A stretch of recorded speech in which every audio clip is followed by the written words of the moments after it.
All right. Hopefully everybody is enjoying their meal. I want to welcome our next speaker to the stage. I'm going to introduce Trip Tollison. He is the president and CEO of the Savannah Economic Development Authority, overseeing all aspects of the organization, including business attraction, business retention and expansion, the Savannah Regional Film Commission, and World Trade Center Savannah. Having been involved in nearly all major economic development initiatives in Chatham County in the last decade, Trip has a wealth of experience and extensive relationships on the local, state, and regional level. He previously served as the Chief Operating Officer and Vice President of the Savannah Area Chamber of Commerce, and served as an aide in Georgia and Washington for U.S. Senator Sam Nunn and U.S. Congressman Jack Kingston. He received his degree from the School of Public and International Affairs at the University of Georgia. Please welcome him. He's obviously we're in Savannah. Let's give him a warm welcome. Thank you.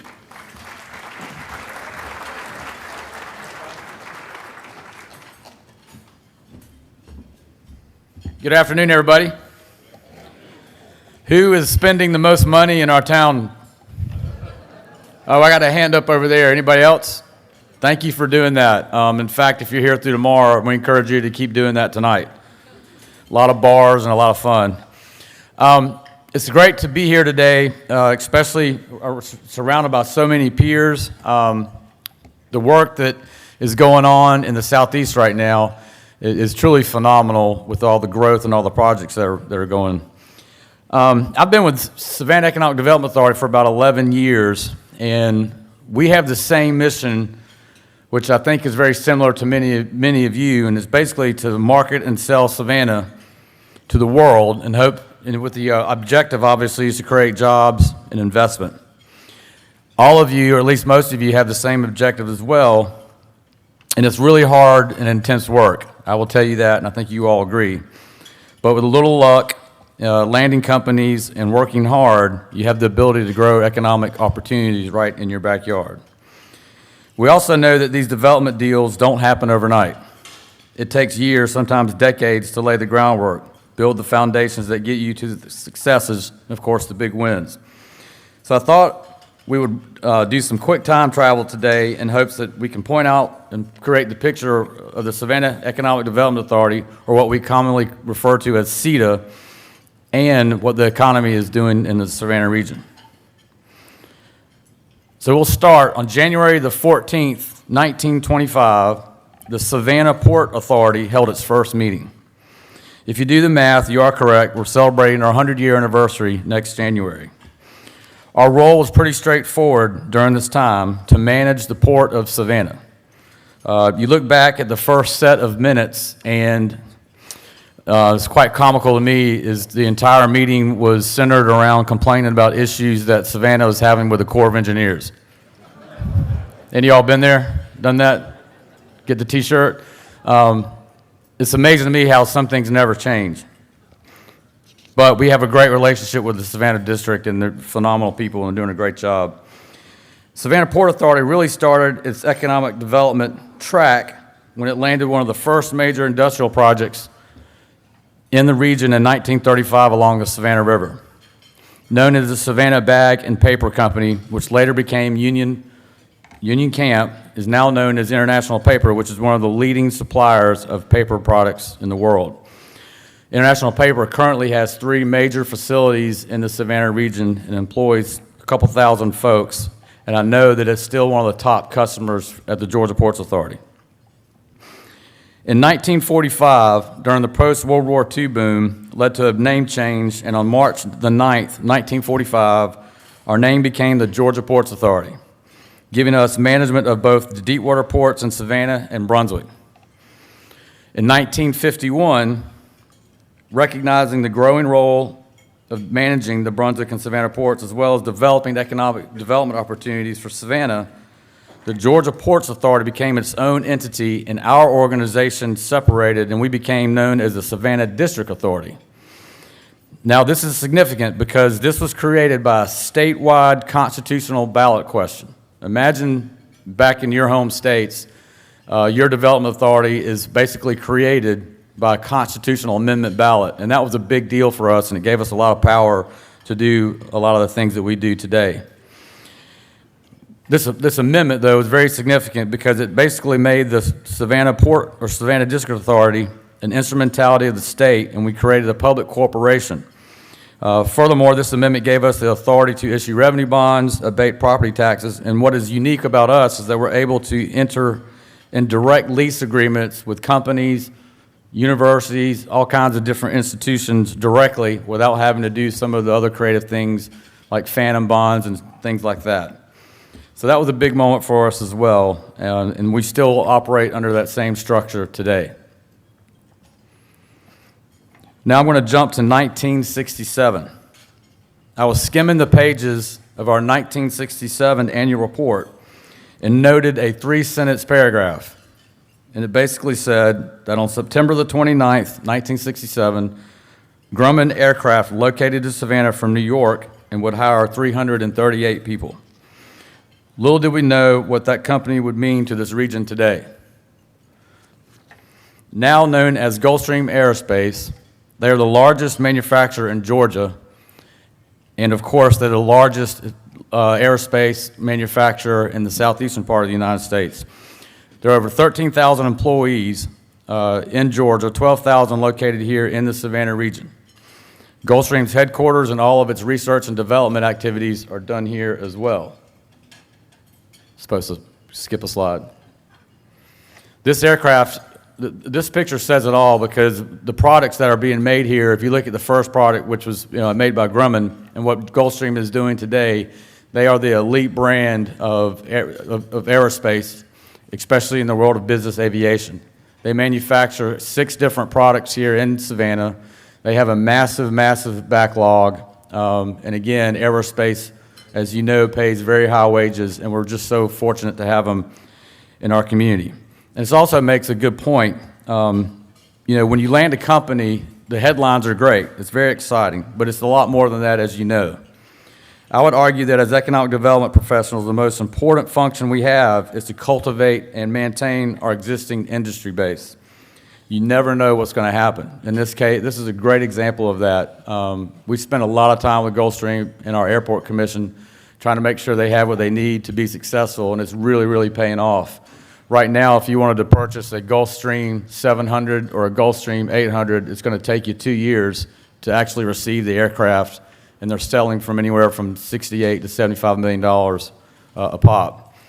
If you would like to order one before you leave, talk to me, and we'll see if you can get up advanced in the waiting line.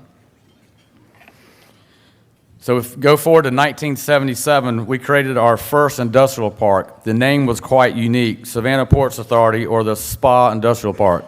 We spent a lot of time on the creativity on that one.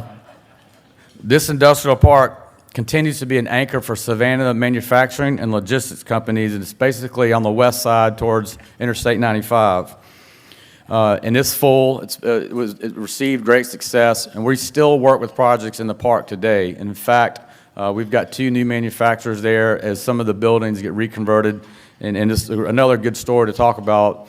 Some communities run out of product, they run out of space, they run out of buildings, but it's the turnover that can happen, and making sure that you handle that turnover well, and you know the properties very well, and you know the current owners, that really pays big dividends, and we spend a lot of time doing that. So if we go to 1967, actually, we just did that, right? 1977. We go to 1986, so we leap into time again, and we talk about, we had 2 really big projects that were looking at the Savannah region. And we were very fortunate enough that we made the short list on both of these projects. The criteria was very demanding, very tough, and we realized that we weren't going to be able to compete much further, and we lost both projects. And that was a big moment for CETA. That was a big moment for the community. And so our community leaders really got together and started a lot of conversations about, we need a large-scale business park that we can own and operate, that we can have readily available, and we need pad-ready sites. And so in 1986, the board voted to basically put funds aside and create a large, fully developed, pad-ready park so that we could attract companies and compete. And so that happened, and we worked very hard as an organization. This obviously, I say we, I'm talking about people before me. And it was a big deal not only for the community, but it's also a big deal for the Georgia Ports Authority. And at the time, GPA was shifting from marketing to shipping carriers to directly to the companies, which is another thing I think Flavio will talk about when he comes up. But when we did the park, 1,700 acres, about 1,800 acres, we named it Crossroads Business Center, and it was a big, big deal back then, especially in 1986. For a community our size, it was a huge deal. The development of the business park was so ahead of its time that the United States Army Corps of Engineers did a national press conference here in town when they issued the 404 wetlands permit, because it was the first park or first project of its type, the first one in the United States. And so that was very unique. And it's something that we celebrated in the Corps. You know, it was really cool to have one permit for one major site that you could divide out and use for a lot of different companies. And they got quiet. It got really quiet. The property sat vacant for quite some time. But during this time, you know, while it was quiet, the infinite wisdom of our legislative body in Atlanta decided to give us our current name, Savannah Economic Development Authority, which is, I don't know what took them so long, or what, I don't know the history, but in 1989 they felt like it was time to do that, because I can tell you, looking back at older material, there was big confusion from Savannah Port Authority and, of course, the Georgia Ports Authority, and then the Savannah District Authority, and we still own property and maintained berths on the river, and that we sold back to Georgia Ports Authority. It was a crazy, crazy time for us, but thankfully in '89 we got the name change, and we have it today. Probably should have been done 40 or 50 years ago, but here we are. And so when we created the name, time went by, Crossroads almost bankrupted CETA. No joke. We almost had to, you know, cut the power off and figure out how to sell assets and move on. But locals really started asking questions. The local leaders started, you know, questioning CETA's actions. But thankfully, the CETA board and staff held firm and stayed the course. And as you see on the screen behind you, the Home Depot in 1995 made a big announcement, and it was a big deal for us, a big moment for Savannah, that at the time they were going to build a massive direct warehouse and distribution facility at Crossroads. And the rest is really history after that. It was a big deal, not just for CETA, but for the Port Authority as well.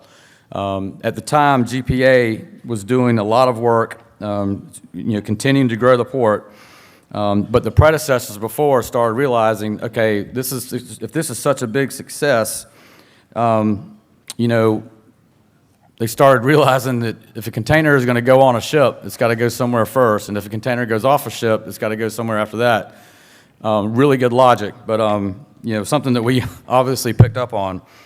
And so to make that point even clearer, and these are numbers that we're very proud of, that we love to talk about. In 1995, the Savannah region had 5 million square feet of industrial real estate, 5 million. And in 2004, the region had about 15 million square feet under roof. Today, which is obviously 20 years later, our region houses over 135 million square feet of industrial real estate space. And in fact, we're the hottest industrial real estate market in the country based on net absorption. And it's something that obviously we've had a great success, a lot of good stories to tell. Every major brand you can think of has facilities in our region, and it's really allowed the ports to really grow. I know Flavio is going to get into that in just a moment. Here's some of the brands that are in Crossroads today. All of Gulfstream's research and development functions are there. We've got several other businesses as well. So the point that we make when we talk about Crossroads and when we talk about this example is it's not going to happen overnight, and you got to be patient. You have to be very patient, and you got to stay the course, because if you don't, you can make some short-sighted decisions, and that would really not benefit your community in the long run. And they're painful times, don't get me wrong. You know, without big wins and property sitting vacant, especially if you're dealing with spec property or spec buildings, it can be very troublesome. But as long as you hold the course, it's going to work. So as we worked on diversifying more of our economy, we had a great success in 1998, July 23rd, 1998, when British heavy equipment manufacturer JCB announced it would be building a manufacturing facility as well as locating their North American headquarters here in Savannah. And that was a great moment. That was one of our first big manufacturers that created a trend. And it was really cool. One of the stories I like to tell about this project, we have a great rivalry with obviously Charleston, and it's a friendly spirited rivalry, but we obviously compete against each other. And this project, JCB was going to Charleston until Sir Bamford made a visit with his wife, and our public schools got together, the children's choir, and on the tarmac they sang God Save the Queen. Obviously they're British, moved into tears, the rest is history. They decided to go to Savannah. I do not know I know Bryn's here, she knows the rest of the story. I don't know who takes credit. It's probably Dick Knowlton for coming up with that idea, but boy, that really worked. Those little things matter. So we, very fortunate to land JCB, and they're thriving and doing very, very well here in Savannah. In fact, they have a whole new product line that they're building here. And so it's really, really good stuff. Speaking of more quiet times and things that don't always work out, the state of Georgia invested $60 million in a 1,500-acre piece of property in West Chatham called the Chatham County Development Site. This is a very fantastic piece of property. It's at the corner of Interstate 95 and Interstate 16. And at the time, we were creating the park, or not the park, but the property to win Daimler Chrysler on a Sprinter van project. And that basically occurred in the fall of 2002, and we made the announcement that Daimler Chrysler would make a $754 million investment and hire 3,000 employees, until they didn't. The company decided to shelve the project, and I remember I was there. This is when I was working at the Chamber of Commerce. We were at the ceremony in 2002, and I learned a very valuable lesson at that ceremony, is that if you're going to make an announcement of this size and scope, you ought to have representatives from the company at the announcement. That was something I got to learn early on in my career, but they weren't there, and that probably was the reason why. But then it got quiet again, and the property marketed and put it out there a lot for projects. But it wasn't until 2009 when Mitsubishi Power Systems announced that they would be locating in Savannah to build the state-of-the-art gas turbines, along with creating 500 new jobs and investing $325 million, which really kicked off some good activities in the park. And then, of course, later on, we announced the huge Amazon state-of-the-art fulfillment center, and their goal was to hit 1,000 jobs in 5 years. They hit 1,000 jobs in 5 months. And this is one of the larger fulfillment centers they have in the nation. Another cool thing about this fulfillment center is that there are 5 robotics programs throughout the United States that Amazon uses for training their employees. And one of them is just down the street in Statesboro at Geechee Tech. So we have Amazon employees coming from all over the world, actually, to Geechee Tech to learn how to operate the robots. And that really helped get this facility and started the relationship with the port. During the next several years, Cedar worked on diversifying the economy even more, and we joined the World Trade Center network in an effort to strengthen our kind of global activity and our international strategy. Also, in 2014, we took on the Savannah Regional Film Commission. I know that many of you are familiar with the successes that Georgia has had in the film industry, and a lot of that's been centered around Atlanta. But we felt like we needed to take a step further and create a regional film commission to really go after those projects, because after all, the incentives that the state has applies to the whole state, not just Atlanta. And that's been very successful. And in 2022, we had a direct spend of $207 million. Last year was an off year because of the strikes, but the industry continues to grow, and we're looking forward to bigger and better things to come. Then in 2014, we had a large OEM that was looking for a new manufacturing site. And we spent some time as a region, and I'll talk about that more in just a moment, but we spent a lot of time as a region talking about, okay, where can we find one massive piece of property that we could create a mega site that we could lure the right project with the cooperation of everybody in the world of economic development outside of the site. So we did a lot of work with the engineering company, many of you know them, called Thomas & Hutton, and really zoomed in to this fantastic piece of property on Interstate 16 that we call the Bryan County Mega Site. So when this prospect was going on, several of you know Anna Chafin, who used to run the Bryan County Development Authority, basically came to Benji Thompson, myself, Brant Herndon, and then, of course, before Brant Herndon in Effingham County, we all came together. Okay, we are going to work together. We are going to market the site. We're going to pool our resources, 4 counties together. And so we created a regional joint development authority called the Savannah Harbor Interstate 16 Corridor Joint Development Authority. Can y'all say that 5 times fast? Yes, it's a crazy long name, but it's long, it's awkward, but very strategic. And it really captures something that we've been talking about for years as a region, and that is making the Interstate 16 corridor between here and Statesboro the industrial corridor of our region. And so if we do all this right, and this is what we would say to ourselves, if we do all this right, you're not going to recognize Interstate 16 as you leave Savannah and go west. And a lot of that is happening, thankfully. And the reason why we focus on this corridor is because obviously, you know, you're on an interstate. It's got tremendous transportation and logistics advantages. You've got rail, you've got GPA, obviously right down the street. And we didn't want to do a bunch of these one-offs, you know, where you go in here and create a project, go over here and create a project. As you know, we've got a pretty, very sensitive environment. We're right on the ocean. We've got marshes. We've got,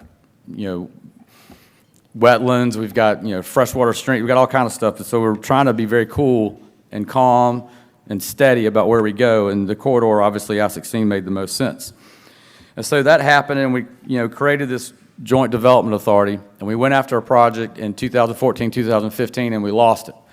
But we knew we had something special, and we knew that we wanted to maintain what we were doing, and so we spent a lot of money, a lot of time, and doing a bunch of due diligence on the property, and we kept working together as a region, which I'll touch on in just a moment. But what we found out over the course of time is that we did not own, obviously we knew that we didn't own the property, but that was a big problem. As you know, when companies come in, they don't like uncertainty. They want to know that, okay, if this property is going to be shown, we want to know that we're going to be able to get it, own it, all those good things. And we weren't able to do that during the first years of marketing the mega site. So we had a plan. We put a plan together. We worked very hard. And you remember the Daimler site that we just talked about that Amazon is on now. So Amazon basically, in the Port Authority, we struck a deal with Amazon and a company out of Atlanta to where they could buy the remaining pieces of the Chatham County Development Site, and we in fact took those proceeds to buy the mega site in Bryan County. It was a great strategy, great idea. And then in 2021, on May the 25th, Governor Brian Kemp and the team came down, and we made a big announcement that they would actually purchase the site. We're in the process of purchasing the site. We had a contract, and we were ready to roll, and we closed on the site July 31st, 2021. But the important thing to remember with all that is that we did all that without a project. Very, very risky proposition to spend $60 million of state money and JDA money to buy a piece of property with nothing, no activity whatsoever. But we knew it was the right thing to do because the rest is history. It didn't take long, though, after we purchased the site for it to send a lot of waves throughout the development community. And then I got a call on Christmas Eve 2021 from KPMG saying, hey, we got this great project that's coming. Are you interested? We're very interested in the Bryan County mega site. And I said, duh. I said, well, can we talk about it now? And he goes, no, let's wait till after the holidays. So they sent us the RFI, and we turned it around in a day. And then, of course, really started moving fast. I had our first site visit out there on January 27th of 2022. We quickly learned it was Hyundai Motor Group, and we quickly learned that this is going to be something very, very special. We announced on May, this picture here is when we purchased the project, or purchased the property with the JDA in the state. You'll recognize a lot of those faces, and of course our governor. And then of course, our first site visit right here, this is what the property looked like before all the development started. And then on May the 20th, 2022, we actually announced the project, which you see on the screen behind me. And at that time, the project was 8,100 new jobs and $5.54 billion in capital investment. So big moment. And since then, the project has grown to about 7.7 billion, 8,500 jobs because of the expansion and the work they're going to do with the battery plant. But I will tell you this, it's been the fastest development project in Georgia's history. We broke ground on the Hyundai site in October of 2022, and they're going to start producing cars within 2 years of that groundbreaking. They didn't start actual construction until January the 16th of 2023. And so 16 million square feet under roof in such a short period of time is truly remarkable. We've become very good friends with Hyundai, great partners. The South Koreans have a saying, "Pali," which is hurry, hurry. And so Brant's here. I think Benji's here. We wake up in the middle of the night, Pali. We just always Pali. So we worked as fast as we could to keep pace with them. And it's been a fantastic project. And then, of course, when we did the groundbreaking in October, nobody in their right mind thought that Hyundai would be ahead of schedule. And they are, and quite ahead of schedule, to be quite honest. And so that was a big moment in the world of the economic development history that we've had. But when you add everything up and you look at the Hyundai project, basically it's a $10 billion project when you add in the suppliers and around 16,000 jobs for our region. And so all that is about to be operational. Obviously, it's going to take a while to get to the employment numbers, but all the investment is pretty much complete. Especially, we got the battery plant, which is a little behind schedule, but everything else on site is really rocking and rolling. And then in the fall, they'll be manufacturing the Ioniq 5, which is going to be the first product that will come off the line. They're going to have Genesis cars built there. They're going to have various hybrids. They're going to have Kia vehicles built there, of course, Hyundai vehicles. So it's a really big deal, and we're very happy about that. In fact, on September the 3rd, Hyundai will reveal locally exactly what the new Ioniq 5 is going to look like. They'll be made right here in Savannah. So it'll be a new model, bigger car, all these good things. So stay tuned for that. But it's been a great ride. I'll show you some pictures of the facility. Any of y'all drive down I-16 on the way here? If you didn't notice this, pay attention when you go back towards Atlanta or if you head west. It's about 24 miles from downtown, and you'll see it on your left as you go home. I'll show you another picture. I think this is this month.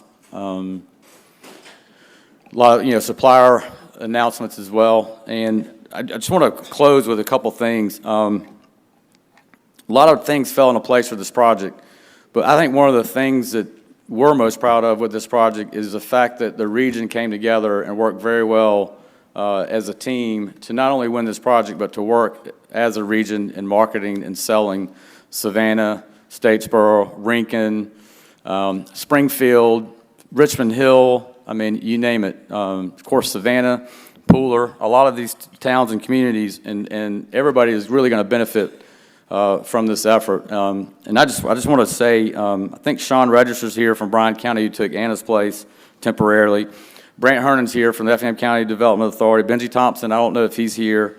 It's an honor to get to work with all of y'all every day as we market the region. But I really can't say enough about the team at CETA. It's a blessing that I get to work alongside such great and incredible people. Jesse Dillon's here today, Angela Hendricks. They're the best in the business. And if you ever get a moment and you want to see some other things that are going on here, just let us know. We're very happy to talk about it. But I can't say enough about the team. And Angela and Jesse are here. We also have Bryn Grant, who's here today, who worked for CETA for a long time. A lot of things we talked about, she knows a hell of a lot better than I do. Bryn is now running the Liberty County Development Authority, which is down the street. And then I think Katie Dyes with her, who also worked at CETA for a while. Brant Herndon also worked at CETA. But we're just a really close-knit family, and it's just great to work with everybody. And that's really it. I'll close with a picture of the executive chair of Hyundai, who at the groundbreaking. This is what he said when the project was landed. And so it's been an incredible ride, and it's been an honor to be a part of it for 11 years. And thank you very much for having me today. And if anybody wants to talk more about this afterwards, I'll be around. And again, please continue to spend money here. We're thankful for that. And if you wake up tomorrow and you're a little foggy and groggy, see Brant Herndon. He's got a great recipe for hangovers. So thank you very much.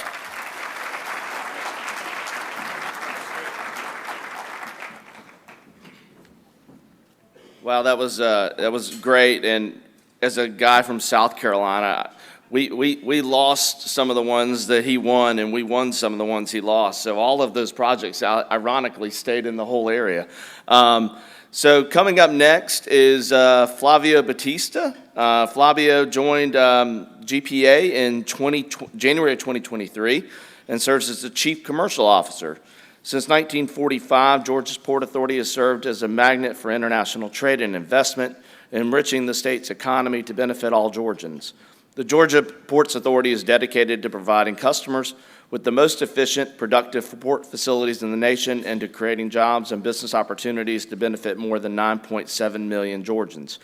The GPA is committed to maintaining its competitive edge through development of leading-edge technology, marketing, and operations to move cargo faster, and the authority is working hard to identify what must be done today to sustain growth, performance, and security for tomorrow. Prior to joining GPA, Flavio served as an executive for Wallenius Wilhelmsen Ocean and Solutions, at which he spearheaded global strategy and business development for ocean and land-based services. Please give Flavio a warm welcome.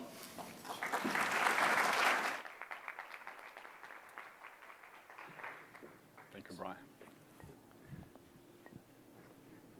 Good afternoon. What a great story from Trip, about Savannah, CETA, all the other counties, and the Georgia ports. Trip talked a lot about the past. Today, I'll give you an update about the present of the Georgia ports and also the future. As you heard, for the last couple of years, there is a lot, or has been a lot going on at the Georgia ports. There is a lot more happening now. And we believe, after everything you heard from Trip about the collaboration between all the counties here in Georgia and other states in the Southeast as well, and a little bit of what I'm just about to share with you, so we'll continue to grow. At the Georgia ports, we're building for the future. We've learned a lot about disruption. I'm not even talking about COVID, but right after COVID, we had, if you're involved in logistics, what happened at the Panama Canal with probably the worst drought they had in 50 years, where ships were waiting about 2 to 3 weeks to go through the canal. And once we got over that, we thought that was it. Now we're good. And right after that, we had a disruption in the Red Sea, where then the ships, all of a sudden, they couldn't go through the Med anymore, and they had to go around Africa, and that's adding like 10 to 15 days to the ocean carriers to reach the East Coast. So if we start putting that all together, I strongly believe that disruption is here to stay, and with that, we have to continue to reinvent ourselves and start planning for the future. So I'll play a quick video here just to illustrate a little bit, what I'm just about to share with you.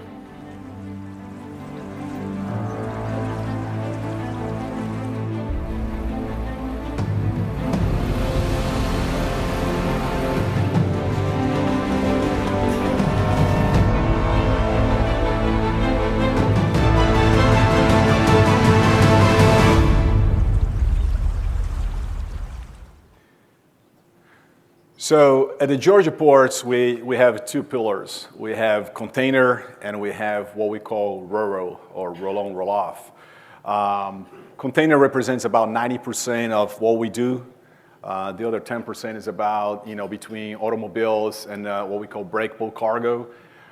These numbers were just updated yesterday, so we just, had a press release this morning with our fiscal year. We just ended our fiscal year now on June 30th.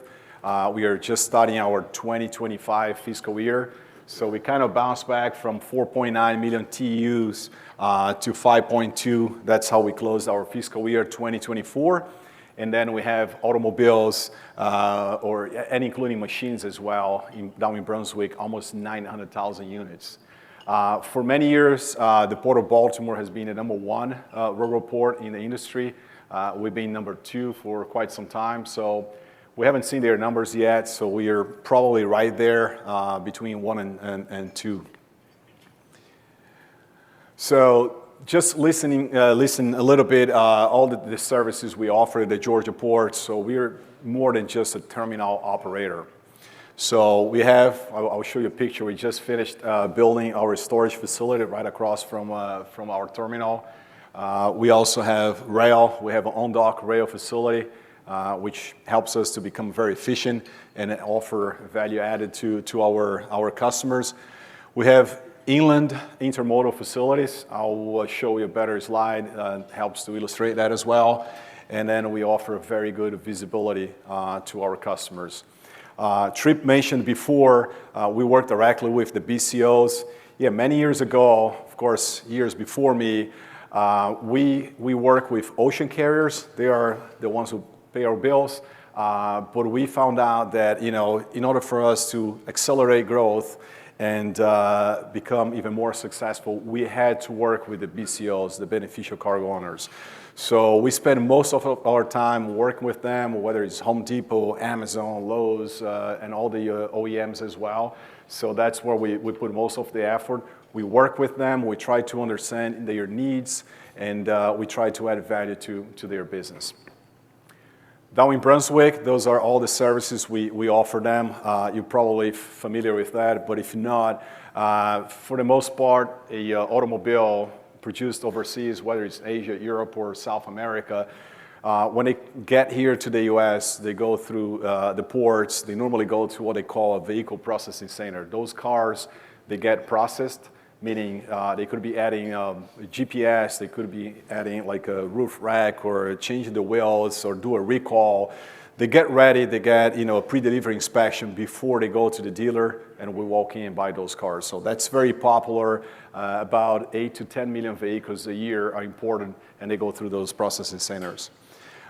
Same happens for machines. A lot of, whether it's Caterpillar machines or we talked about JCB, Kubota, and others, they come to the U.S., they try to expedite and have a lean production overseas. They try to get those machines out of the production line as quick as possible. They try to customize them closer to the final destination, to the market, so they can expedite machines out of their factories and also bring the costs down. So we also have storage, warehousing, and also it's a rail-served facility. So I think this slide illustrates a little bit better when I talked about inland ports. That's something we just had a board meeting this morning, and we're showing the board our top 10 customers for exports and imports, which, by the way, Tripp mentioned about international papers. I was surprised to see that 60 years ago they were number one customer. They still are number one customer today. But a lot of customers have been asking and requiring that we provide rail service for them. They want to get their cargo, especially for 200 plus miles away from the port. They want to do that in an efficient and a greener way. So rail is a good solution for that. So we built a ARP facility on the northwest of Georgia. In 2018, we completed the construction there. This past year, we had our record year. We had almost 40,000 lifts of containers going from Savannah on a daily basis to that facility. And as you can see, it's very close to the border with Tennessee and Alabama as well. So it's been a very successful facility. Because of that, we're also building a new facility in Gainesville, Georgia. That facility is 10% completed. We started breaking ground beginning of this year. It should be ready by 2026. That facility is going to be two times bigger than what we have at ARP right now. So West Central Georgia, that's more a little bit for the future. We also own about 200 acres there. So that's a facility that we envision to build sometime within the next 2 to 3 years. That's our Garden City terminal. Probably a lot of people don't know that, but that's the largest single terminal in the country. So we can probably take New York and New Jersey, they have about 6 terminals. If you look at our footprint here, you can almost fit all 6 terminals into this facility here. Why is that important? It's all about efficiency, right? So if you bring a container to a port, whether it's New York, New Jersey, or even in the West Coast, your truck driver will have to go out. They normally drop an empty container. They leave the port, get in line, go to another gate, pick up a loaded container, and then they go out. So it's not very efficient. It takes time. It costs money. Here, because our facility is so big, and we have 3 and now 4 commercial gates, a truck with a dual move, they spend within 55, 53 minutes to go inside the port, drop one container, pick it up another one, and leave. So that's the best turnaround time that we have in any other port here in the country. So we have about 9 berths, but because the ships have been growing along the years, we can berth 7 ships between small, medium, and large vessels. As I mentioned, we have 4 commercial gates, and we have an on-dock facility with CSX and an NS on site. Each of them have 9 tracks. Most recently, as I mentioned, I'll have a slide on that too, on the projects we are working on. So last month, we finished building this long-term storage facility. Again, something that we learned, that one during COVID, customers need, well, we need more berth capacity so we can bring more ships in, and we need more storage capacity. You never know what's going to happen. We never know when the next disruption is going to come. We want to be prepared. We want to have capacity where we can if customers ever need store containers for a long period of time. That works also for export customers. IP is a good example. So they produce a cargo, stuff the containers at the factory as quick as they can. They bring that to the port. We hold it until the window is open to export those containers. Then we bring them over, load on the ship, and out. So it's kind of an all-in service that we provide. Last but not least, we also built a transload facility you see on the left up corner of this slide here. It's a very efficient, about 300 doors. We don't operate that, we just built. And then there is a 3PL, a third-party company who operates that. Ocean Terminal, as I mentioned, in Savannah, we have 2 container terminals. We have Garden City and we have Ocean Terminal. We've been operating Ocean Terminal for 40, 50 years. For many years, that facility has been a multi-use facility, we call, so it's between containers, break bulk, and automobiles. Last year, we finished moving or transitioning all the automobiles and break bulk cargo down to Brunswick so we can expand. We realized we need more capacity here in Savannah. We need more container capacity. As I mentioned, 90% of our business are containers. So we started a major development there, or expansion project, where we have going from a small container operation to almost a 2 million TEU capacity at the terminal. So all the warehouse, we are pretty much flattening that facility. So we demolish all the warehouse. We are rebuilding the berth. Like I mentioned, the ships are getting bigger, so we need bigger berths, and also we bring them in about 100 feet, so the ships are not only longer, but they are wider, so we need to keep more space on the river, as I will come back to this, but we're going to build another terminal across the river. So this terminal should be ready by end of 2027, beginning of 2028. We have 4 new cranes that just arrived about a month ago. We have 4 more arriving beginning of next year, so there will be a total of 8 new, modern, and very fuel efficient cranes. As a matter of fact, they will be all electric. Like I mentioned, you see right across the river, the Georgia ports, which is on this side here, Huntington Island.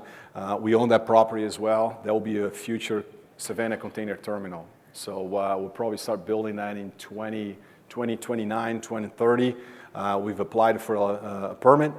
We expect to get a permit around 2025, 2026. And then right after that, we're going to start construction. That's going to give us another 3.5 million TEU capacity. So like I said, the previous slide, I had the numbers updated for us at 4.2. So this one, we haven't updated that yet because we don't have the numbers from the other ports. But Savannah is the third largest gateway in the country. So LA Long Beach, number 1, New York, New Jersey, number 2, and we are number 3. So very impressive. And the way we're building and expanding here, creating more container capacity, by 2030, 2031, we should be, as far as capacity, number 2. So we'll, overtake New York, New Jersey as far as capacity. Probably asking, but what if the other ports will build more capacity? Every port would like to build more capacity if they could. They probably have, demand for that. Some of them have the cash to do that, but they are landlocked. Most of the ports they built, probably 100 years ago, and then you had cities built around it, so they don't have space to grow. In Savannah, we're still very fortunate that we have more property. We have greenfield areas here where we can still expand. So population shift. I don't think this is new to anybody here. So population is moving to the south or to the southeast, which is great. But it's not only the population. You saw also Trip showing some slides there with manufacturing coming to the south. So I just named some of them here. I'm sure most, if not all of them, are familiar to you. But big names, big manufacturers, they have already moved production here as being their first factory or second or third. But there is a lot more on the pipeline. Big companies looking at the southeast to have their production. There is a source shift too. So this is also very, very important. So when you see some of the slides, I'll show about some of the projects we have here, building capacity and spending all the capital we are going to, where are you going to get a cargo from? So a lot of source shifting from companies moving from China, production from China to Southeast Asia. So whether it's Vietnam, Malaysia, India. So we've been seeing that for years. But for the last 2 years and 3 years, we're seeing a lot more. So that's moving or changing very rapidly. So when you look at our biggest partners for the Georgia ports, of course, China is number 1, but Vietnam is already our number 2 partner, and India is already number 3. So these numbers keep growing. So when we look at our numbers in 2023 for Vietnam, for example, compared to last year, 2024, they've grown 3% more, and we believe that will continue to grow. Well, I'm sharing that with you. So as production shifts to the southeast, when they are in China, of course, LA Long Beach, West Coast ports, they will always be closer. Even though a lot of times, I don't want to say most of the time, the cargo will end up, east of Mississippi, and a lot of times they come to our region here, whether they rail or they truck that. But once they move that production to the southeast, we are closer.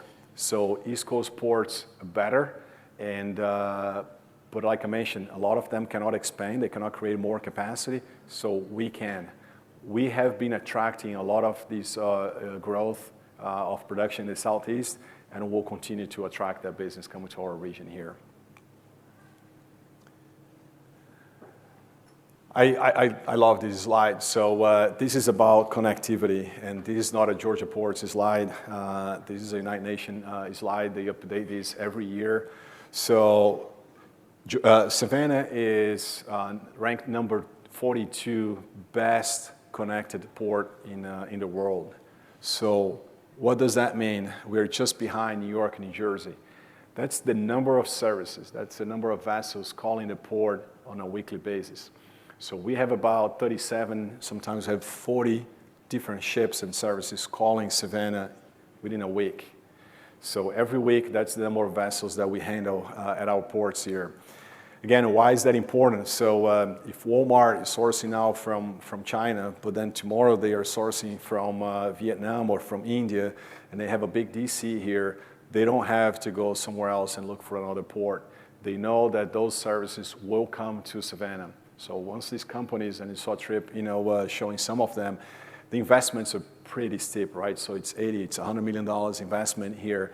So we want them to be comfortable to make an investment in our port, in our region, because we're going to have the ocean service to bring their goods here or bring their goods out. That's our mega rail facility that was fully built 2 years ago. Very efficient. It helps us move cargo away from the port. Of course, the trucking community is very, very important for us, but trucking is great and will continue to be for up to, like I said, maybe 200 miles away from the port, if not shorter. But for the long haul, rail is a good solution. About 20% of our volume that comes on our ships, they will move by rail. And we also have the best record in the country when it comes to productivity. So for a container, once a vessel arrives here in Savannah, they're alongside the berth. Within 29 hours, that container is loaded on the rail, ready to leave. If you compare with the West Coast, for example, LA Long Beach, it takes an average a week. So by the time our container is in Chicago, for example, the train has not left LA yet. So that's for your comparison. Sustainability, of course, this is something we take very, very serious. I'm not going through the whole thing there. So we have a number of initiatives that we're working on. Just want to highlight one here. Our new equipment is either electric or hybrid. So they cost more, we all know. Maybe maintenance could be more expensive. But that's something we believe on. We live by our values. And that's something we'll continue to invest in those kind of equipment. So all the new ship-to-shore cranes or RTGs that we have work in our yards, they are hybrid or electric. Investments. So like I said, we just finished our fiscal year 2024. We had a little bit over $700 million in investment. A lot of that money is going to Ocean Terminal, and we'll be investing another $4 billion within the next 10 years. So when you want to attract a company, a lot of meetings we have with whether it's equity companies when they want to build something here, or it could be Home Depot looking at a new facility. That's very important for them. They want to make sure that if they put their money here, so we'll continue investing and we'll continue to provide them the infrastructure that's required for their business and their customers. So where's our money going to, and or we have invested so far, and where will we invest in the future? So the first one, the berth realignment, maybe some of you have already heard about that, but our berth one was kind of an angle. And we're not able to berth the big ships.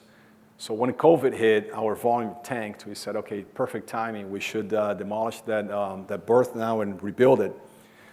What we didn't know, that was 3 or 4 months later, the volume, spiked up again. And then all of a sudden, we were down by one berth, which created a lot of problems for us. And we eventually lost some cargo to our neighbor ports, which most of them are back now. But that was something we had to do. We spent the money there, so we finished that construction. We have what we call big berth with 8 new cranes there, so it's very efficient, and it helped us to increase our capacity by 15%. Transload facility, I already mentioned that. That was also completed end of 2023. Our new ship-to-shore cranes, very efficient. They are a lot bigger than what we need. The biggest ships coming to Savannah, or actually to North America these days, they're about 16,000 TEU capacity.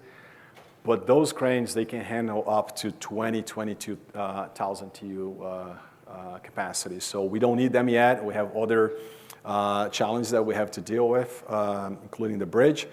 But we are investing for the future. So we want to make sure once those challenges are overcome, we can handle those big ships. Garden City Terminal West, I'll show you a picture on that as well. So that's the storage facility we completed last month. What is to come? I mentioned about Ocean Terminal. We still work on that. That's going to create a 2 million TEU capacity for us. And then Savannah Container Terminal, that's going to be right across from Ocean Terminal. That's going to add another 3.5 million TEU capacity. So that's a 1.2, probably 1.3 billion dollars investment there. So when it comes to capacity, we are today at about 7 million. We probably know TEU is a 20 equivalent unit, right? So I don't know why the industry, that's how we measure the number of containers, is always TEU, but about 80% of the containers transported around the world, they are 40-foot containers. But anyway, so by 2030, 2032, we should be at 12 million TEU capacity. You probably remember the number I showed. New York, New Jersey, they are currently doing about 7.8 to 8 million TEU. They have 9.5 million TEU capacity. So we're going to have more capacity than New York and New Jersey. So we'll probably be the largest port in the East Coast.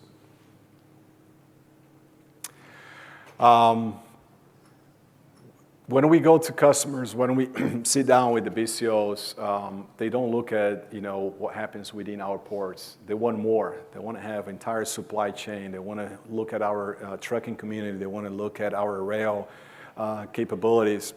They want to look at the warehousing capacity that we have here. You heard Tripp saying we've built already 130 million square feet, and I think we have 15 million being built as we speak.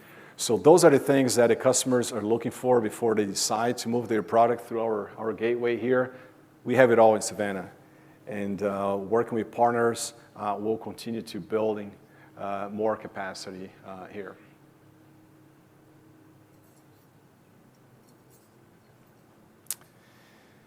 That's what I have, Brian. So I'd like to open if you have any questions.